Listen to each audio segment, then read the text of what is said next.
হেমলতার দুটো হাত নেতিয়ে আছে মাটির উপর। পূর্ণা খেয়াল করে হেমলতার হাত দুটো কাঁপছে। চেষ্টা করছে পদ্মজাকে জড়িয়ে ধরার, কিন্তু পারছে না। তাহলে কি পদ্মজাকে চিনতে পেরেছেন? পদ্মজা কাঁদতে থাকলো। অনেক অনেক কিছু বলেছে, কারো কথা কানে ঢুকছে না। শুধু বুঝতে পারছে এই পৃথিবীর বুকে থেকে তার মা হারিয়ে যাচ্ছে। হারিয়ে যাচ্ছে হেমলতা, হারিয়ে যাচ্ছে তার কল্পনার রাজ্যের রাজরানী। স্বপ্ন তো সব পূরণ হয়নি, এ তো কথা ছিল না।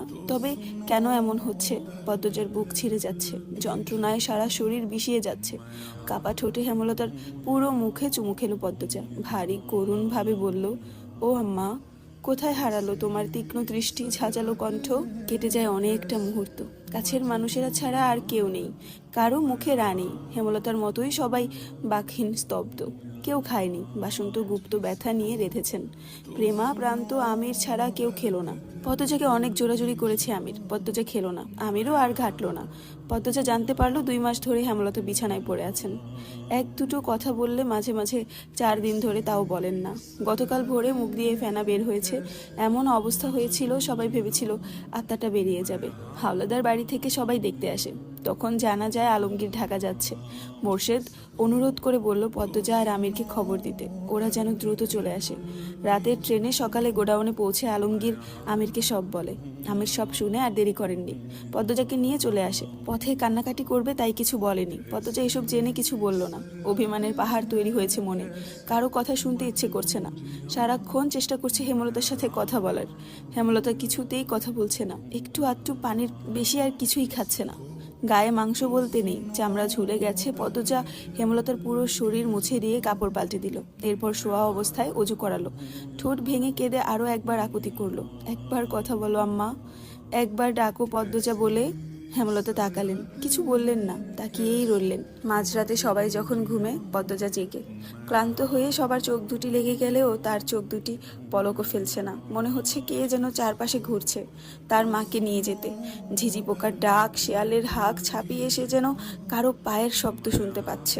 অবচেতন মন আজরাইলের উপস্থিতি অনুভব করছে। পদ্মজার বুকে ভয় জেঁকে বসে, চোখ ফিটে জল বেরিয়ে আসে। এদিক ওদিক তাকিয়ে কেঁদে অনুরোধ করে, অনুরোধ করছি, আমার মাকে কষ্ট দেবেন না। মুখে হাত চেপে কান্না আটকানোর প্রচেষ্টায় বারবার ব্যর্থ হতে থাকলো পদ্মজা।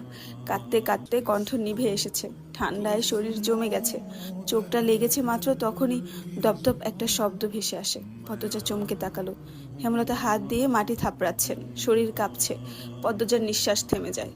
হেমলতার এক হাত শক্ত করে ধরে কেঁদে উঠে বলল, আম্মা, আম্মা যেও না আমাকে ছেড়ে। ও আম্মা, আম্মা, আমার কষ্ট হচ্ছে আম্মা, তোমার খুব কষ্ট হচ্ছে আম্মা, পায়ে পড়ি, আমাকে ছেড়ে যেও না আম্মা, আম্মা। পদ্মজা দ্রুত হেমলতাকে জড়িয়ে ধরে, হাউমাউ করে কাঁদতে থাকে। সবার ঘুম ছুটে যায়। একসাথে করুণ কান্নার স্বর ভেসে উঠে মোড়ল বাড়িতে। পদ্মজা কাউকে অনুরোধ করে বলে, নিয়েন না আমার আম্মাকে, কষ্ট দিচ্ছেন কেন এত?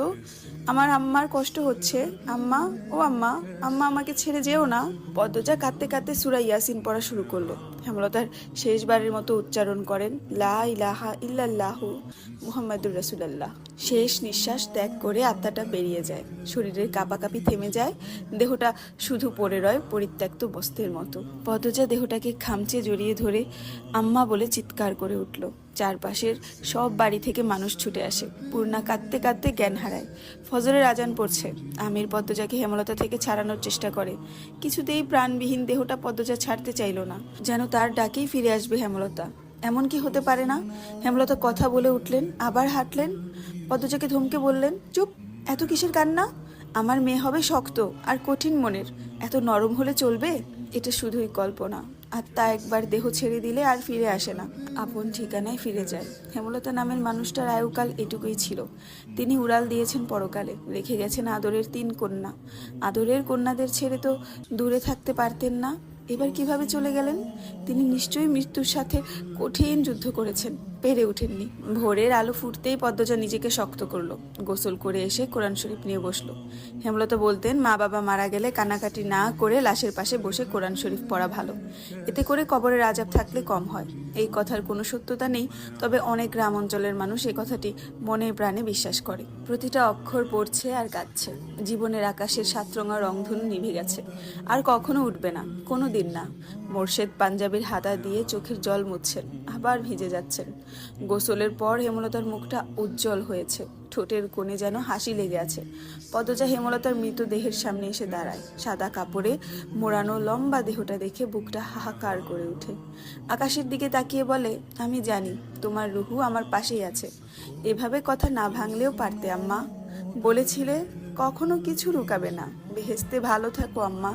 আমি পূর্ণা, প্রেমা, প্রান্তকে দেখে রাখবো। এরপর হাঁটু ভেঙে খাটিয়ার সামনে বসলো। হেমলতার কানের কাছে মুখ নিয়ে ফিসফিসিয়ে বলল, আল্লাহকে বলে খুব দ্রুত আমাকে নিতে এসো কিন্তু। আমির, হিমেল সহ 2 জন খাটিয়া কাঁধে তুলে নিল। কালিমা শাহাদাত বলতে বলতে তারা সামনে এগোয়। পূর্ণাকে 3 জন মহিলা ধরে রেখেছে। সে হাত পা দিয়ে ঝাঁপিয়ে চেষ্টা করছে ছোটার। তার ইচ্ছে হচ্ছে মৃতদেহটাকে আঁকড়ে ধরে রাখতে। পদ্মজা মাটিতে বসে পড়ে। কি যেন বুক ফুঁড়ে বেরিয়ে যাচ্ছে। আম্মা আম্মা বলে 2 হাতে মাটি খামচে ধরে। মাটিতে মাথা ঠেকিয়ে বিড়বিড় করে, আমার আম্মাকে কষ্ট দিও না মাটি, একটুও কষ্ট দিও না। আমার আম্মাকে যত্নে রেখো, হীরের টুকরো তোমার বুকে ঘুমাতে যাচ্ছে, কষ্ট দিও না, কষ্ট দিও না। হাড় কাঁপানো শীতে কাঁপছে পদ্মজা। সন্ধে থেকে খুব ঠান্ডা পড়েছে। এক কাপড়ে মাটিতে মা একা আছে ভেবে পদ্মজার অশান্তি হচ্ছিল। তাই কম্বল নিয়ে রাতের বেলা ছুটে আসে মায়ের কবরে। সদ্য হওয়া কবরের কাঁচা মাটির ঘ্রাণ আসছে। পদ্মজা কম্বল দিয়ে মায়ের কবর ঢেকে দিল। এরপর 2 হাতে জড়িয়ে ধরে কাঁদতে কাঁদতে বলল, আম্মা মনে আছে তোমার, যখন আমি ছোট, অনেক ছোট, আব্বা আমার গায়ে কম্বল নিয়ে গিয়েছিল, তখন তুমি তোমার শাড়ির আঁচল দিয়ে সারা রাত আমাকে জড়িয়ে ধরে রেখেছিলে। মনে আছে? আমাকে কেন সেই সুযোগ দিলে না? কেন বললে না তুমি মরণ রোগে আক্রান্ত? আমার জীবনে অভিশপ্ত আক্ষেপ কেন দিয়ে গেলে আম্মা?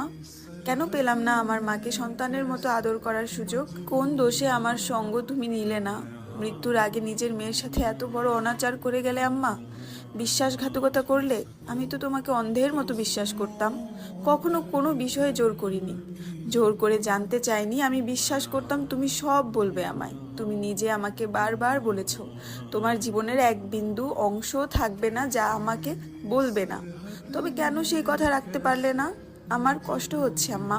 তুমি অনুভব করছো আমি তোমার বুকে শুয়ে অভিযোগ তুলছি?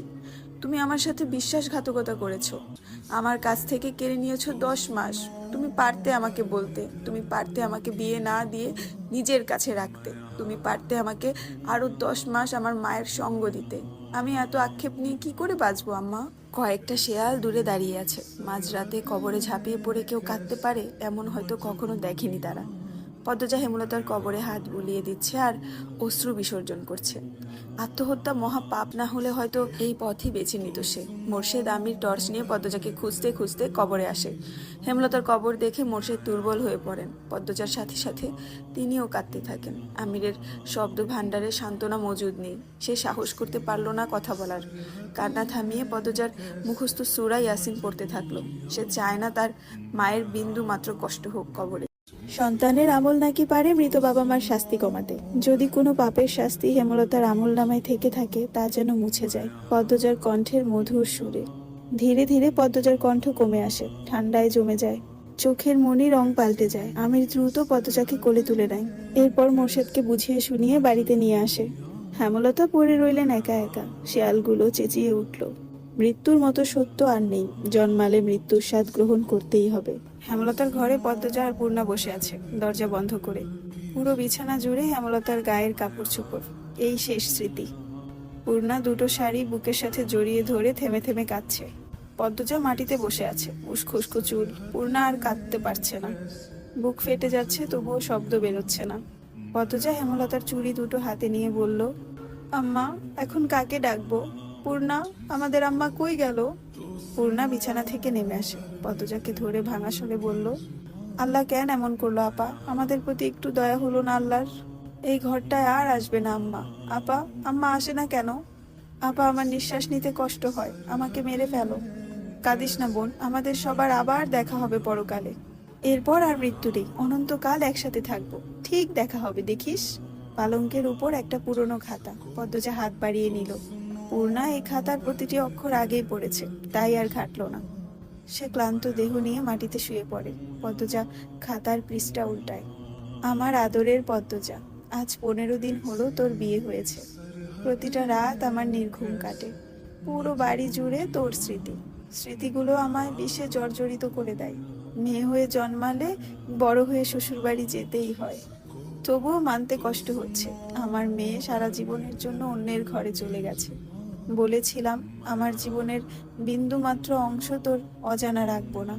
সেই কথা রাখতে আমি লিখতে বসেছি।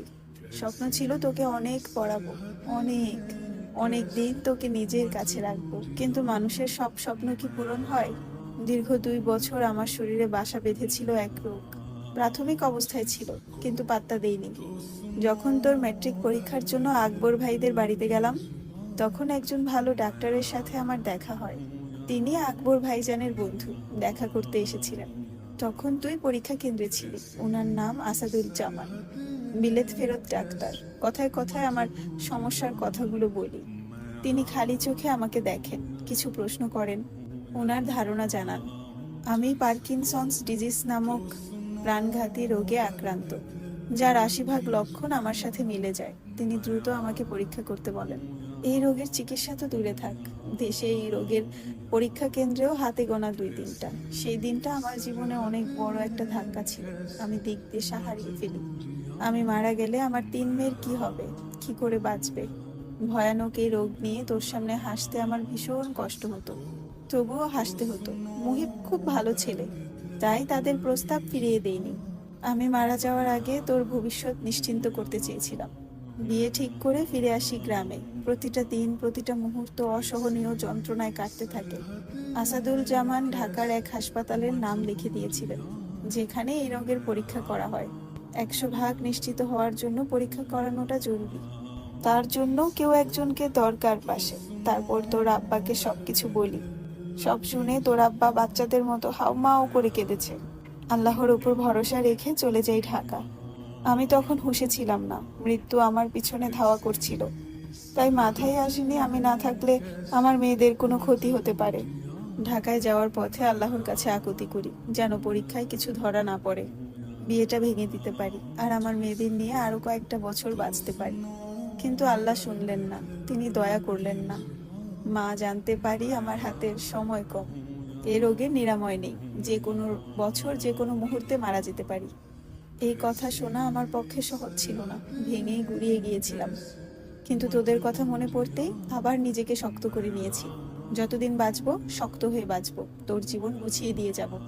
আমি পেরেছি, তোর বিয়ে হয়েছে ভালো ছেলের সাথে, সুখে হয়েছিস, এটাই তো শান্তি।